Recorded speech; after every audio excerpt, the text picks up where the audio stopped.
Patay ang isang retired US Navy at ang kanyang kasambahay matapos pagtatagain at pugutan sa Paki, Laguna.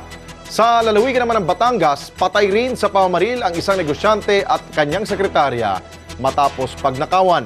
Yan ang umagang balita ni Sarita Care.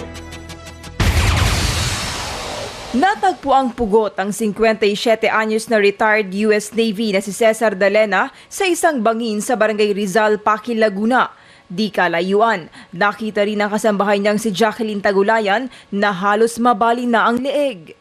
Sugatan din ang isa pang trabahador na si Nelson Agaw matapos tagain at pukpukin ng palakol sa ulo. Suspect sa krimen ang isang nagngangalang Ronnie Gabion. Lamig mo na. Labis ang hinagpis ng byuda ni Dalena.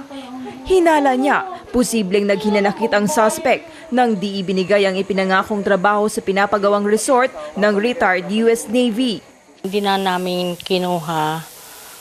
Nagsilo siguro doon sa nagtatrabaho sa amin kasi magkakilala daw sila. Hindi naman lubos maisip ni Aling Lilia na madadamay pa ang 19 anyos niyang anak na si Jacqueline na wala raw ibang hinangad kundi magtrabaho para makapagtapos ng pag-aaral. May extra ng trabaho para may baunin si Salonis. Pinuntahan ng pulisya ang bahay ng suspect na halos katapat lang ng bahay ng biktimang si Dalena pero sarado ito. Nalughog yung mga karatigbayan pero hindi siya makita. Sa Laurel, Batangas, natagpo ang walang buhay ang negosyanteng si Jocelyn Marquez at ang sekretarya niyang si Aida Alimagno sa bahay ni Marquez nitong Sabado. Nagtamo sila ng tama ng bala sa iba't ibang bahagi ng katawan.